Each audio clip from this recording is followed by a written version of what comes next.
ایران کے supreme leader آیت اللہ مجتبیٰ خامنئی نے واضح کیا ہے کہ قتل اور جرائم ایرانی فوج کو کمزور نہیں کر سکتے۔ مجتبیٰ خامنئی نے یہ پیغام ٹیلی گرام پوسٹ میں دیا۔ اس سے پہلے ایرانی میڈیا پر سپریم لیڈر کی انتخاب کے بعد پہلی ویڈیو بھی جاری کی گئی تھی، جس میں مجتبیٰ خامنئی کو ملٹری آپریشن روم کا دورہ کرتے ہوئے دیکھا جا سکتا ہے۔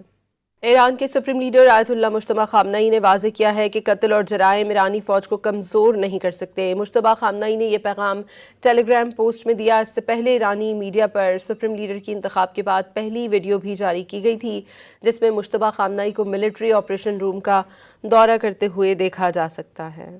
ایران کے سپریم لیڈر آیت اللہ مجتبیٰ خامنئی نے واضح کیا ہے کہ قتل اور جرائم ایرانی فوج کو کمزور نہیں کر سکتے۔ مجتبیٰ خامنئی نے یہ پیغام ٹیلی گرام پوسٹ میں دیا۔ اس سے پہلے ایرانی میڈیا پر سپریم لیڈر کی انتخاب کے بعد پہلی ویڈیو بھی جاری کی گئی تھی، جس میں مجتبیٰ خامنئی کو ملٹری آپریشن روم کا دورہ کرتے ہوئے دیکھا جا سکتا ہے۔